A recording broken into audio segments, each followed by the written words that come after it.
రోజు మీరు చూస్తే నిద్ర లేసి చూశాను. చూడంగానే మా వాళ్ళు పంపించారు ఒక చీటీ నాకు. వివేకానంద రెడ్డి గుండెపోటుతో చనిపోయాడు. ఎవరు చెప్పారు? సాక్షి పేపర్లో వచ్చింది. నేను కూడా అనుకున్నాను సాక్షి టీవీలో అందరూ వచ్చాయి కాబట్టి ఇంత నీచం చేస్తారా అని.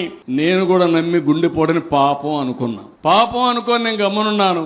ఎలక్షన్లు వచ్చాయి, సీట్లు పంపిణీ ఆ గొడవల్లో ఉన్నాం. అది అవుతానే మీరు ఒకసారి చూస్తే ఆయన కూతురు బయలుదేరి వస్తూ మా నాన్న చనిపోయాడు, ఏదో నాకు అనుమానం ఉంది, మీరు పోస్ట్ మార్టం చేయాలని అడిగితే పోస్ట్ మార్టం చేయమని ఆదేశాలు ఇచ్చాం.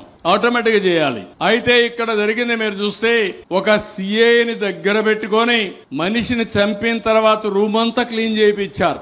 నెత్తిన గొడ్డలతో విపరీతంగా కొడితే మెదడు కూడా బయట వచ్చి బ్రూటల్ గా చంపారు. అలా చంపిన తర్వాత అవన్నీ కుట్లేశారు. కుట్లేసి శవపేటికి తీసుకొచ్చి శ్మశానానికి పంపించే పరిస్థితికి వచ్చారు. ఆవిడ అడిగిన తర్వాత పోస్ట్ మార్టం చేస్తే ఇది గుండెపోటు కాదు, గొడ్డలి వేటు అని చెప్పి నిర్ధారణ చేస్తే సాయంత్రానికి ప్లేట్ ఫిరాయించి ఆ అమ్మాయిని కూడా మేనేజ్ చేసేసి మా నాన్న చనిపోయాడు, ఇప్పుడు నాకు చిన్నాన్నే ఉన్నాడు, ఆయనే పెద్ద దిక్కు, ఆయన కూడా చంపేశారని చెప్పి ప్లేటు ఫిరాయించి నెక్స్ట్ డే తెల్లవారికి నా చేతిలో కత్తి పెట్టి నారాసుర రక్త చరిత్రని నా మీద నెరవేసే పరిస్థితికి వచ్చారు. ఏం తమ్ముళ్ళు అర్థమైందా?